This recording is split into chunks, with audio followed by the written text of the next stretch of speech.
You gonna come up and say hi to people? Come on. Come on. Come on. Up. Come on, you can do it. Up. Oh, big boy.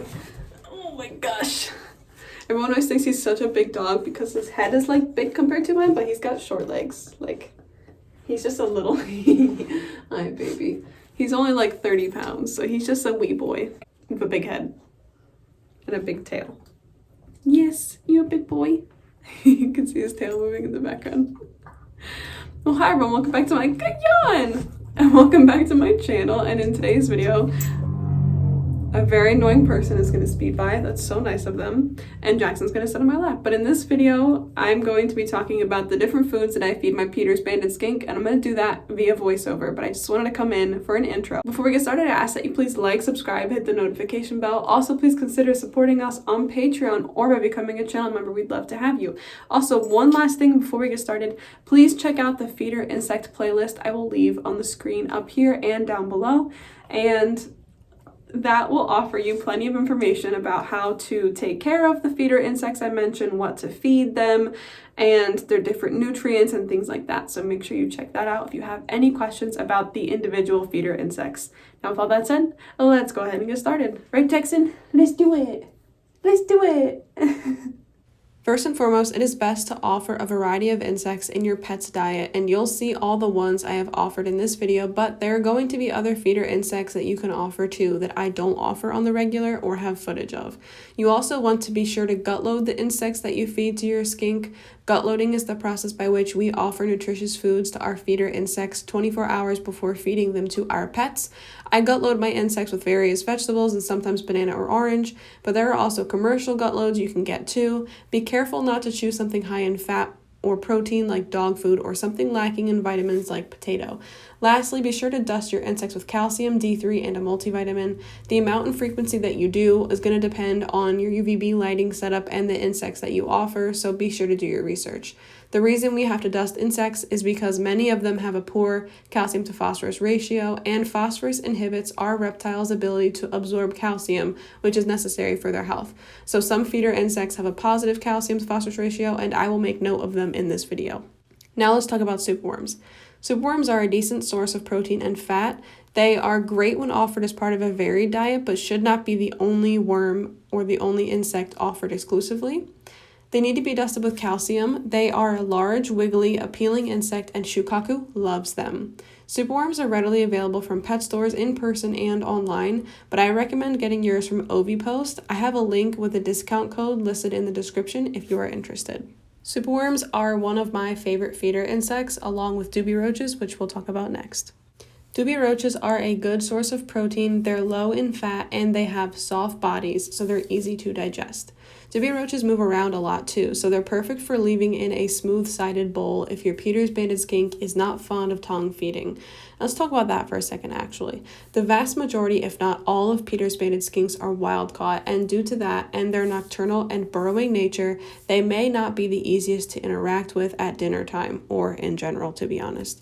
Leaving food in a bowl that's smooth-sided like ceramic ensures your pet will come out and seek food when they want to, that is, when you're not around. Dubia roaches, along with supers, are great for this because they can move around a lot in the bowl and be quite enticing. The way that I got Shukaku to eat off of tongs was that when I saw Shu out at night, I just immediately offered food. Even if it wasn't on Shukaku's feeding day, I wanted Shu to associate me with food because anytime they were out or anytime that I was moving around near the enclosure, they would think, oh, it's food time. And so even during the day, sometimes Shukaku will pop out for a little bask or they'll just, move around to thermoregulate. And when they see me, they don't immediately run away because they associate me with food. Now, that doesn't mean you have to offer them food every single time they see you. Of course, you don't want your animal to be unhealthily overweight, but it does allow them to associate you with food and therefore associate you with good things rather than, oh gosh, this human is going to come crush me or something. Now you might be wondering why I choose to tong feed Shukaku. It's just a preference. I actually like to tong feed the vast majority of my reptiles. It ensures that they're not going to be hunting the insects in their enclosure and ingesting substrate. It also ensures that if I just leave the insects in their enclosure, that the insects don't have the opportunity to just burrow or get away from them, and then, the reptile won't get their meal. It also allows me to interact with them and I get to see their natural behavior. It's also an opportunity to make sure that they're responding well to stimuli such as food, and make sure that they're healthy in that way. It's just a really good opportunity to be able to witness them, essentially, especially for a nocturnal burrowing species like a Peter's banded skink. And it is not a big deal, it's not the end of the world if your Peter's banded skink will not eat from tongs and just only eats from a bowl. For a long time, my fire skink would only eat from a bowl, and then over time, they started eating from tongs. Now we'll move on to black soldier fly larvae, which actually do not have to be dusted with calcium, unlike Dubia roaches and superworms. But you also still can dust them with calcium if you want to. And if you offer your multivitamin on a cycle, and it just so happens that you're offering the black soldier fly larvae that night when you're also supposed to offer your multivitamin, it's a good idea to still dust them with that multivitamin. They are also a good source of protein and they're low in fat. Black soldier fly larvae can be hard to digest for smaller reptiles or for those that don't chew their food, though that hasn't been my experience with shukaku. Either way, just be sure to offer them as part of a varied diet and don't offer them a bunch of days in a row. In fact, I only feed my Peter's banded skink 1 to 2 times a week, and every single time I feed them something different. So say the one time a week they had Dubia roaches, the second time a week they'll have superworms, and the next time they'll have a different feeder insect, just so that they're having a different type of feeder to get the nutrients out of it, to get the proper enrichment out of their food, because they're having different flavors and different, they'll have different reactions to the different feeders that you offer. So it's enriching for them to offer a variety, and it's also good for their digestion to offer different types of insects as well. So with black soldier fly larvae, which I have noticed can be a little bit hard to digest, again, not in shukaku's case, but I imagine if they were being fed black soldier fly larvae every single day or every single feeding, that it might cause them issues.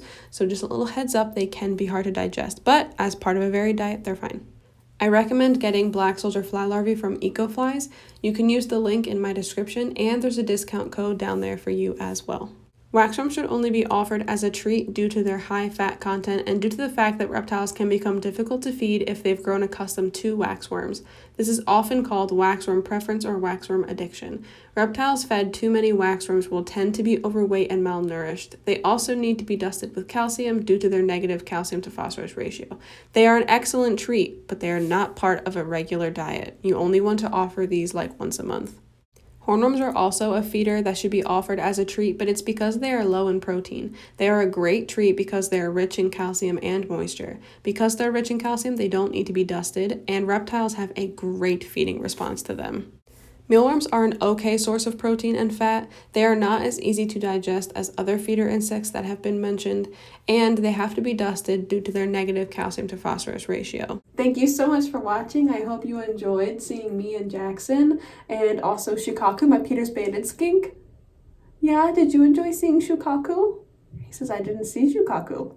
I just saw my mama, and I'm tired of her filming, so she better get it together and stop already. Thank you guys for watching. I hope you found it informational and insightful. If you did, let me know by leaving a like and a comment. Also, please subscribe, hit the notification bell. Please consider checking us out and supporting us on Patreon or by becoming a channel member. We'd love to have you. And with all that said, I'll see you guys in the next one. Bye. Say bye, Jay. Bye-bye. And a special thank you from me, Benjamin, and the rest of the animals here at Jessica's Animal Friends to our patrons and channel members.